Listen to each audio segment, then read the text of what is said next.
శ్రీమాత్రే నమ. జయ గురు దత్తాత్రేయ నమ. ఈ వీడియోలో మనం ధనుసు రాశి వారికి జనవరి 19 నుంచి 25వ తారీఖు మధ్యలో జరగబోయే వార ఫలాలు పరిశీలిద్దాం.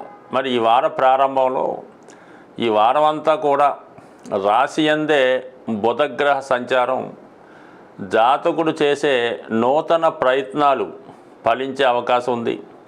తన ఆదాయాన్ని పెంచుకునే వివిధ మార్గాలు అన్వేషించి ఏదో కొత్త పద్ధతి ద్వారా తన ఆదాయం పెంచుకోవడం, అలాగే తనలో ఉన్నటువంటి విద్వత్తుని టాలెంట్ని పెంచుకునే ప్రయత్నం చేయడం జరుగుతుంది. అలాగే తనకి కొత్త అవకాశాలు కూడా రావడం జరుగుతుంది. అటు వ్యాపారస్తులకు కానీ అటు ఉద్యోగస్తులకు కానీ మంచి ఆలోచనలతో చాలా వరకు దాన్ని ఆదాయాన్ని అభివృద్ధి చేసుకునే ప్రయత్నం చేస్తారు. ఇక మీకు భాగ్యాధిపతి రవి కూడా ఇంచుమించుగా ఈ వారం అంతా కూడా ధనస్థాన సంచారం వల్ల అటు గురువుల ద్వారా, పెద్దల ద్వారా, ప్రభుత్వం ద్వారా మీకు ఆర్థిక సహకారం అందుతుంది.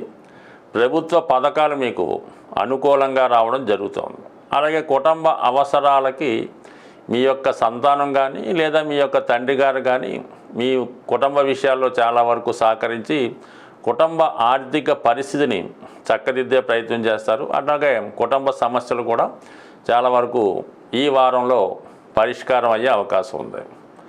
ఇక తృతీయ స్థానంలో శనిగ్రహ సంచారం గత కొన్నాళ్ళుగా మీకు అనుకూలంగా ఉంటూ ప్రస్తుతం శుక్రగ్రహంతో కలిసి ప్రయాణించడం వల్ల మీ కుటుంబంలో ఉన్నటువంటి ఒక స్త్రీకి కానీ, మీరు వ్యక్తిగతంగా స్త్రీ అయితే మీకు కొత్త ఉద్యోగ ప్రయత్నాలు ఫలిస్తాయి. అలాగే మీ ప్రయత్నానికి దైవ సహకారం లభిస్తుంది. ఓవరాల్గా మొత్తం మీద అటు ఆర్థిక పరంగా కానీ అటు వ్యక్తిగతంగా కానీ అటు ఉద్యోగపరంగా కానీ మీ యొక్క అభివృద్ధి చాలా అనుకూలంగా ఉండడం జరుగుతుంది. అంటే మొత్తం మీద ఏంటంటే చాలా విషయాల్లో ఈ రాశి వారికి ఈ వారం అనుకూలంగా ఉండడం, ముఖ్యంగా కుజుడు గత కొంతకాలంగా అష్టమ స్థానంలో సంచరిస్తూ చాలా వరకు కొన్ని ఆర్థిక సమస్యల్ని, కుటుంబ సమస్యల్ని, బంధు విరోధాలని కలిగించడం జరిగింది. అటువంటి కుజుడు మనకి ఈ వారం 21వ తారీఖున వక్ర గమనంతో సప్తమ స్థానంలోకి వెళ్ళడం జరుగుతూ ఉంది. సో ఒక విధంగా మీకు ఇది అనుకోకుండా ఏదైనా విదేశ అవకాశాలు కానీ దూర ప్రాంత ప్రయాణ అవకాశాలు కానీ వచ్చే అవకాశం ఉంది.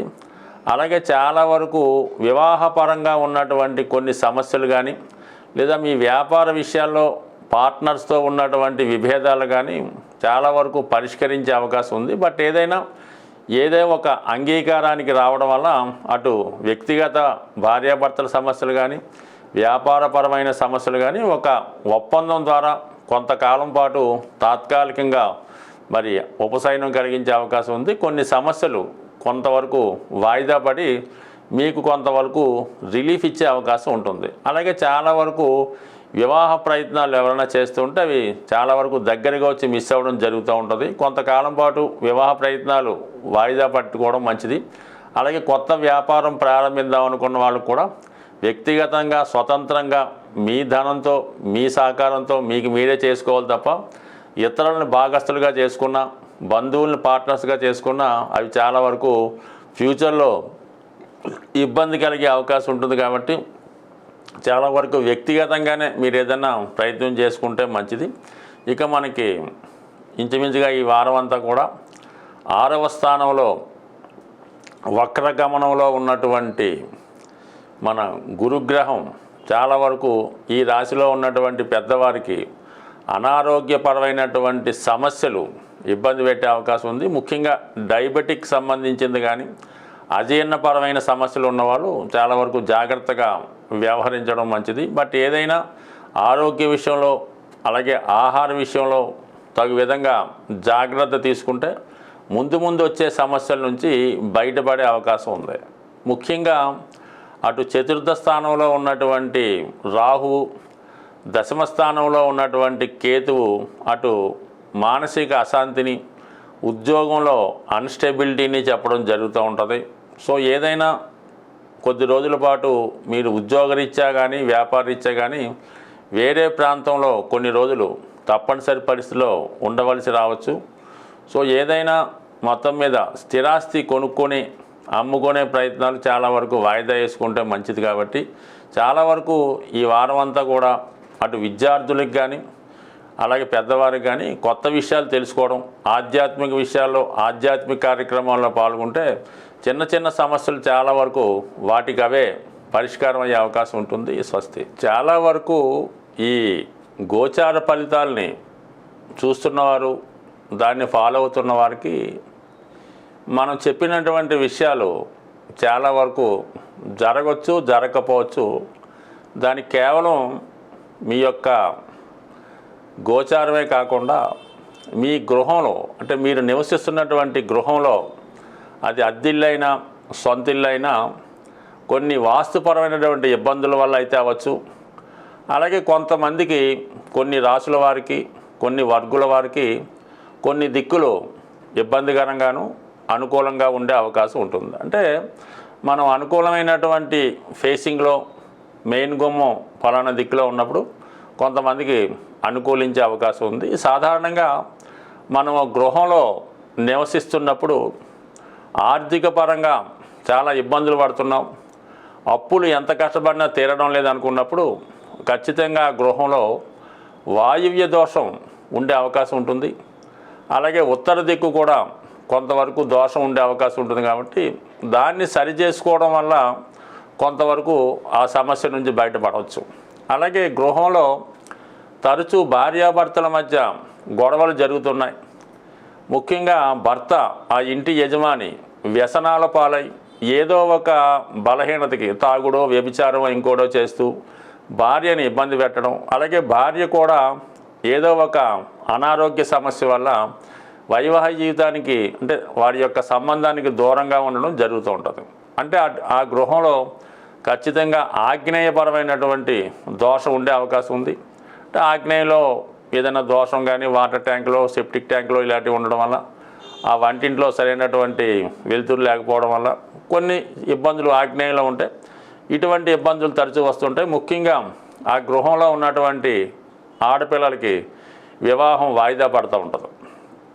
ఇక ఈశాన్య దోషం ఉన్నప్పుడు ఆ గృహంలో ఎన్ని పూజలు చేసినా, ఎన్ని వ్రతాలు చేసినా కూడా ఎటువంటి ఫలితం ఉండదు. ఆ కుటుంబంలో మగపిల్లలు నిరుద్యోగులుగా ఉంటారు, తండ్రి గారితో విభేదాలు వచ్చే అవకాశం ఉంది. అటువంటప్పుడు ఈశాన్య దోషాన్ని సరి చేసుకోవాల్సి ఉంటుంది.